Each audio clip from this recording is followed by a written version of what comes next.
శ్రీమద్భాగవత గ్రంథానికి నమస్కారం.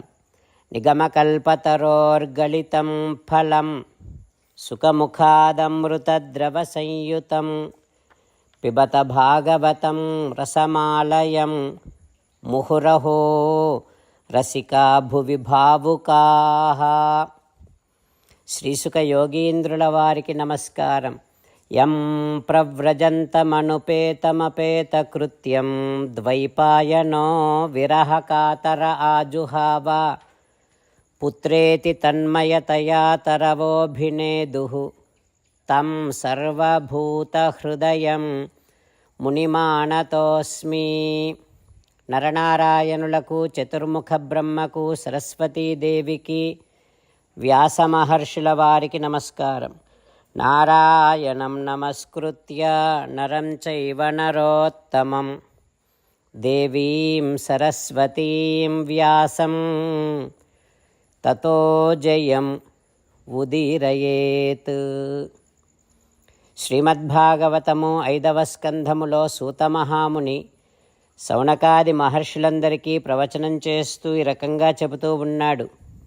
ఓ మహర్షులారా, శ్రీసుఖ యోగీంద్రుల వారు శ్రీమన్నారాయణుడి చేత సృజింపబడినటువంటి భూమండలాన్ని పరీక్షిన్నరేంద్రుల వారికి ఉపదేశం చేస్తూ ఉన్నారు.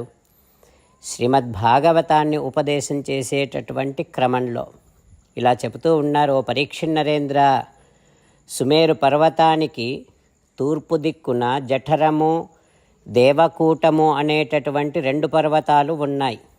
అవి 1,44,000 మైళ్ళు వ్యాపించి ఉంటాయి.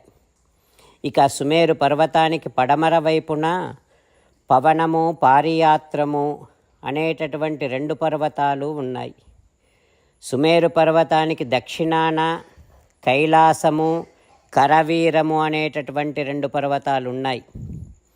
సుమేరు పర్వతానికి ఉత్తరాన త్రిశృంగము, మకరము అనే పర్వతాలు ఉన్నాయి. అష్టభిః ఏతైః పరిశ్రుతః అగ్నిః ఇవ పరితః చకాస్తి కాంచనగిరిః. ఈ పర్వతాలు బంగారు సుమేరు పర్వతము, బంగారముతో ఉండేటటువంటి సుమేరు పర్వతము చుట్టూ ఈ 8 పర్వతాలు ఉంటాయి. అంటే ఈ 8 పర్వతాలతో సుమేరు పర్వతం పరివేష్టితమై అగ్నిలాగా దేదీప్యమానంగా ప్రకాశిస్తూ ఉంటుంది. ఇక మేరు పర్వతపు అగ్రభాగాన మధ్యలో బ్రహ్మదేవుని పురం ఉంటుంది. ఆ బ్రహ్మదేవుని పురం పట్టణం 8 కోట్ల మైళ్ళ విస్తీర్ణములో ఉంటుంది.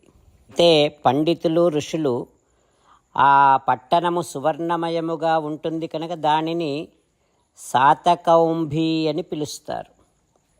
ఇక బ్రహ్మ పట్టణానికి చుట్టూ అన్ని దిక్కుల్లో లోకపాలానాం అష్టానాం ఇంద్రాది 8 ప్రధాన లోకపాలకుల పురాలు, పట్టణాలు ఉంటాయి.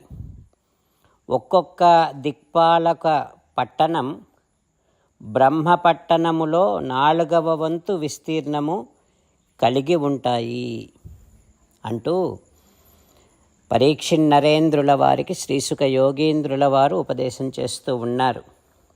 ఆ తర్వాత ఏం జరుగుతుందో రేపు తెలుసుకుందాం. ఓం శ్రీకృష్ణ పరబ్రహ్మణే నమః. ఓం అస్మద్గురుభ్యో నమః.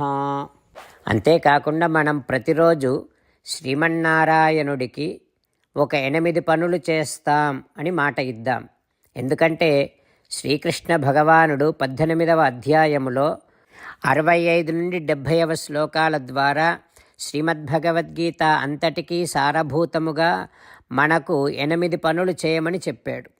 అలా చేస్తే చాలు, నేను మిమ్మల్ని అన్ని విధాలుగా రక్షిస్తా అని ప్రమాణపూర్వకముగా ప్రతిజ్ఞ కూడా చేశాడు.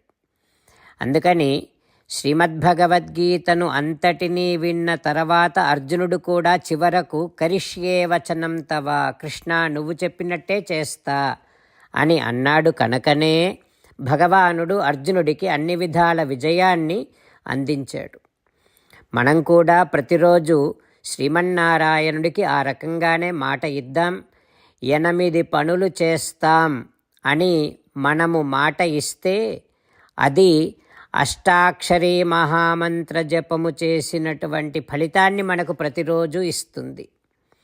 ఇట్లా మాట ఇవ్వటం కంటే గొప్ప పూజ, యజ్ఞము, తపస్సు మరొక్కటి లేనే లేదు. అందుకని నేను అంటూ ఉంటాను, మీరు మనస్సులో భావిస్తూ ఉండండి.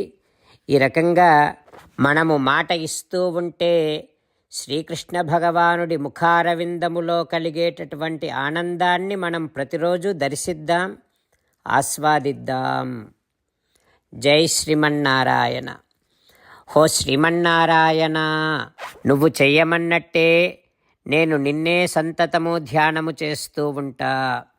హో శ్రీమన్నారాయణ, నువ్వు చెప్పినట్టే నేను నీ భక్తుడిగానే ఉంటా. హో శ్రీమన్నారాయణ, నువ్వు చెయ్యమన్నట్టే నేను నా విధులను, కర్తవ్యాలను నీ సేవగా, నీ తృప్తి కోసమనే సక్రమంగా నిర్వర్తిస్తూ ఉంటా. హో శ్రీమన్నారాయణ, నువ్వు చెప్పినట్టే నేను నీవాడిని అనే మహావిశ్వాసముతో నీకే నమస్కరిస్తూ ఉంటా. హో శ్రీమన్నారాయణ, మామేకం శరణం వ్రజ, నన్ను ఒక్కడిని మాత్రమే శరణు వేడుకో అని నువ్వే అన్నావు కనుక నేను నిన్ను ఒక్కడిని మాత్రమే శరణు వేడుకుంటా. హో శ్రీమన్నారాయణ, మా శుచః, ఇక దుఃఖించకు అని నువ్వే నాకు భరోసా ఇస్తున్నావు కనుక నేను ఇక దుఃఖించను. హో శ్రీమన్నారాయణ, నువ్వు చెప్పినట్టే నువ్వు నా కోసమని అనుగ్రహించినటువంటి శ్రీమద్భగవద్గీతను ప్రతిరోజు కనీసము ఒక్క శ్లోకాన్నైనా జ్ఞాపకం చేసుకుంటూ శ్రీమద్భగవద్గీతను అనుసంధానము చేస్తూ ఉంటా. హో శ్రీమన్నారాయణ, నువ్వు చెప్పినట్టే నువ్వందరి కోసమని చెప్పినటువంటి శ్రీమద్భగవద్గీతను తెలియని భక్తులందరికీ తెలియచేసే నా వంతు ప్రయత్నాన్ని నేను నిరంతరము కొనసాగిస్తూనే ఉంటా. హో శ్రీమన్నారాయణ, నేను నువ్వు చెప్పినట్టే చేస్తా, నీకు నచ్చినట్టే ప్రవర్తిస్తా, నీకోసమే పని చేస్తూ ఉంటా. కరిష్యే వచనం తవ. జై శ్రీమన్నారాయణ. భక్తులకు ప్రత్యేకమైనటువంటి విజ్ఞాపన. మీకు అన్ని విషయాలలో వెంటనే మంచి ఫలితాలు రావాలి అనంటే ప్రతిరోజు 1 నిమిషం వెచ్చించి నారాయణాస్త్రాన్ని చదవండి. ఇక మీకు తిరిగే ఉండదు. నారాయణాస్త్రాన్ని పొందడానికి మీరేం చేయాలంటే నారాయణాస్త్రం అనే వెబ్సైట్కి వెళ్ళి మీ పేరు, మీ ఈమెయిల్ ఇస్తే మీ ఈమెయిల్కి నారాయణాస్త్రం PDF వస్తుంది. అందులో ఒక రామాయణ శ్లోకం, ఒక గీతా శ్లోకం, ఒక విష్ణునామం ఉంటాయి. ఆ మూడింటిని కలిపి నారాయణాస్త్రం అంటాం. ప్రతి ఒక్కరికి వేరువేరు శ్లోకాలను ఇస్తున్నాం.